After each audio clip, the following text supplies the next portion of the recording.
Buenas tardes, mi nombre es Carlos Espinosa, estudiante de actuaría de la FES Acatlán. El día de hoy vamos a hablar del método iterativo de Jacobi para la materia de análisis numérico. Vamos a empezar con una introducción. Bueno, es una breve introducción nada más a qué es el método iterativo. Y dice que es una técnica numérica que se utiliza para resolver ecuaciones lineales, es decir, las ecuaciones que se pueden ver de la forma ax igual a b. Se basa en una aproximación sucesiva de las soluciones. Este método permite obtener resultados mediante la descomposición de la matriz en sus componentes diagonales y los no diagonales. Aunque es sencillo de implementar, pues su convergencia depende de ciertas propiedades de la matriz. Lo que lo hace adecuado para matrices diagonalmente dominantes o dispersas es que su aplicación se extiende a diversos campos, como la ingeniería y las ciencias computacionales.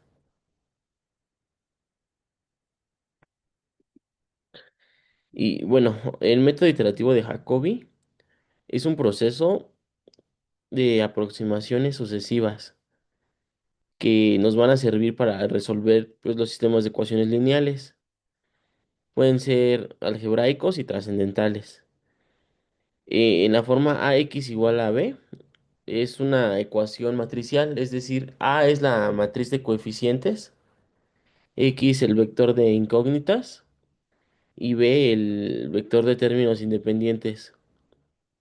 Esta técnica principalmente usada en el álgebra lineal y requiere de un criterio de convergencia, el cual será la diagonal pesada, y se utiliza en una variedad de aplicaciones, especialmente en simulaciones numéricas y en problemas donde la matriz A es dispersa.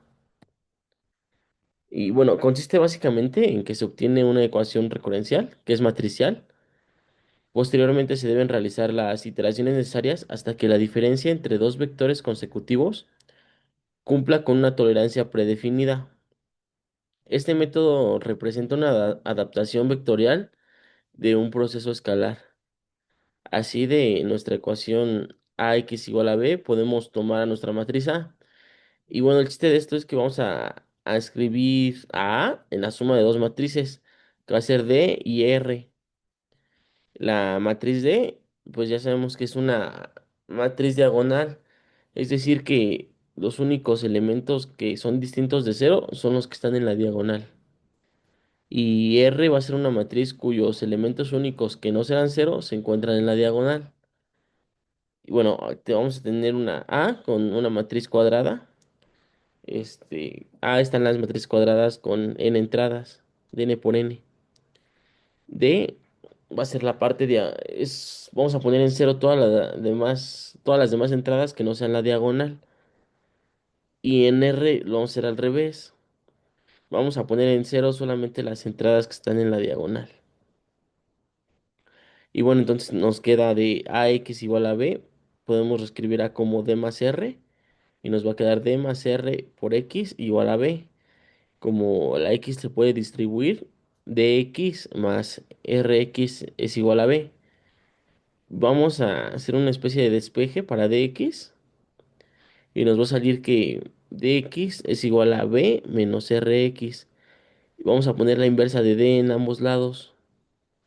Así, x va a ser igual a b menos rx por la inversa de d.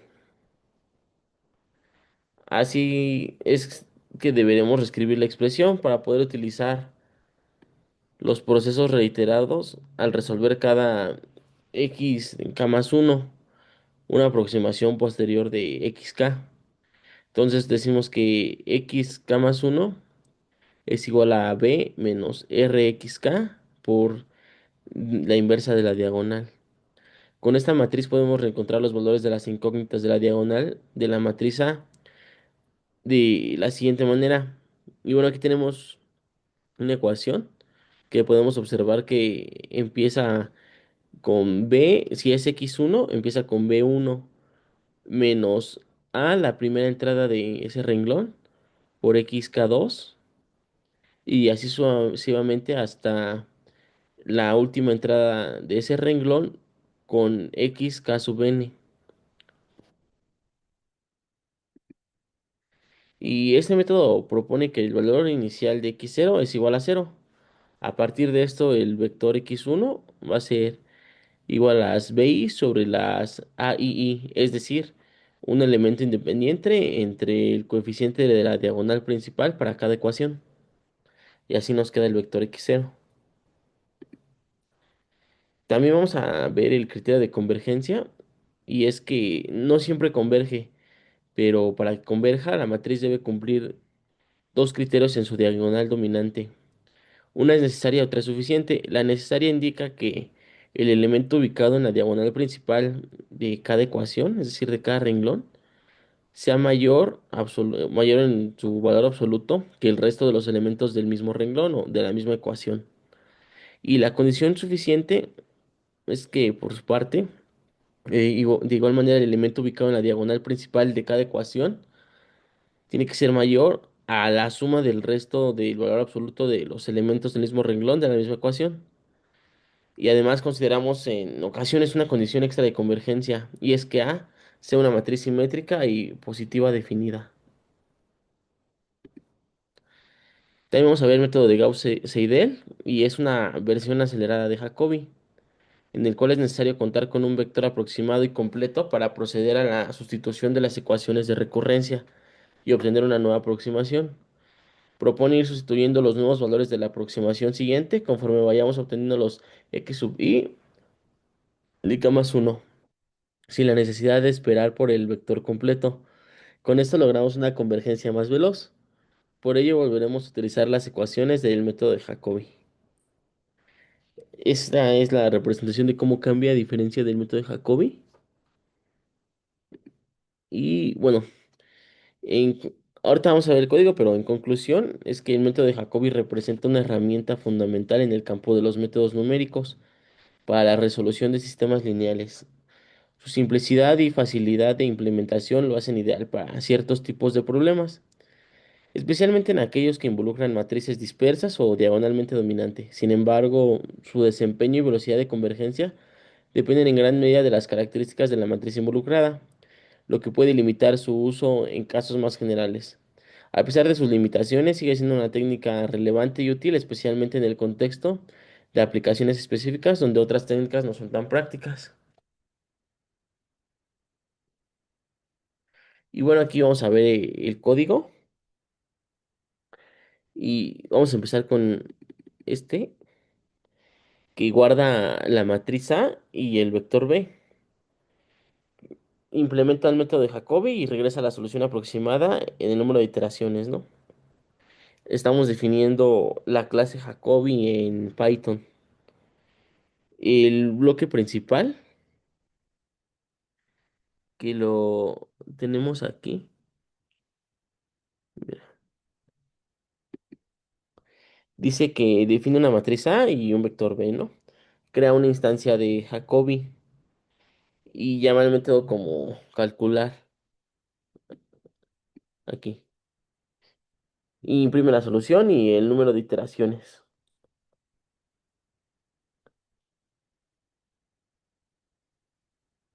Después, eh, vamos a construir, no, se ejecuta y crea un objeto Jacobi. Su parámetro va a ser la matriz A, que la vamos a dar nosotros, y la solución es el vector B en términos independientes. El nombre solución aquí es algo confuso, pero pues representa B. Después, en esta parte, ya la perdí. Guarda la matriz en un atributo pseudo privado de la instancia. Y el doble guión bajo ah, hace name angling en Python, es decir, que el atributo se renombra internamente para evitar acceso directo accidental. Es una forma como de privacidad. Aquí hace lo mismo, pero con el vector B. O sea, es todo esto de aquí arriba, guarda el sistema A y B dentro del objeto. Y en toda esta parte de aquí, lo que hace es que se calcula el método que ejecuta el algoritmo de Jacobi. Obtiene el tamaño del sistema, n es el número de ecuaciones, filas de A, y asume que A es una matriz cuadrada de n por n. Esta parte de aquí, mm, esta parte de aquí crea una lista de longitud de n llena de ceros. Y esto representa la aproximación inicial que habíamos dado, que el vector x0 tiene que ser el de puros ceros. Copia la lista inicial de self x y self x será la aproximación actual de xk. Se utiliza copy para evitar que self x y self x inicial sean la misma lista en memoria. Luego aquí. Y es un bucle que controla las iteraciones del método. Tiene un rango de 1000, es decir, que como máximo va a ser 1000 iteraciones. Y toma iteraciones desde cero hasta 999. Si el método converge antes, pues sale con el return del bloque. Luego, aquí, específicamente en este renglón, se crea una nueva lista de tamaño n, llena de ceros y representa la siguiente aproximación en xk más 1. Luego aquí en el cálculo de cada componente y en el for in range, recorre cada línea, cada fila de la matriz A. Luego, en el renglón que dice suma, empieza con una suma desde BI, que es forma matemáticamente de la suma desde igual con BI. Y en el for, vamos a recorrer todas las columnas de la fila I. Se salta el término donde J es igual a I, es decir, evita el elemento de la diagonal, porque Jacobi separa el término diagonal, el resto de la suma no. Y dentro del if tenemos que se está restando a suma el término AIJ, XJK. Y bueno, eso es por el sistema que teníamos presentado en la presentación de ecuaciones de Jacobi. Después del doble bloque, al terminar de restar todos los términos no diagonales, queda ya la suma como la habíamos presentado. Y luego aquí en el cálculo final, ya nada más en este renglón, guarda el resultado en la posición i de self x nueva. Luego desde aquí hasta acá vamos a comprobar la convergencia, que dice que ahora se va a verificar si el método ya se estabilizó y la condición va a ser el al. Y que para cada i entre 0 y n-1 calcula el lab de self x nueva menos self x i. Es la diferencia absoluta entre la aproximación nueva y anterior en cada componente i. Y luego si es verdadera significa que el vector ya no cambia apreciablemente y se considera que no, que ha convergido. Y si converge vamos al return.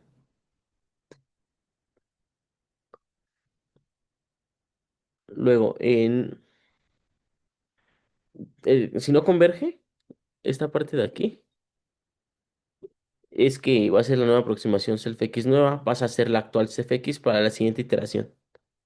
En este otro return, está fuera del primer bucle de for y este solo se ejecuta si el bucle terminó sin que se cumpliera la condición de convergencia y en ese caso devuelve la última aproximación self-x lo vamos a poner redondeado a 3 decimales. Y aquí en el bloque ya principal del programa. Y como comprueba si el archivo se está ejecutando directamente y no importando como un módulo en otro script. Y si se ejecuta directamente, se corre el código dentro de este if. Estamos definiendo aquí la matriz A que se nos proporciona en clase. Y también definimos el vector B.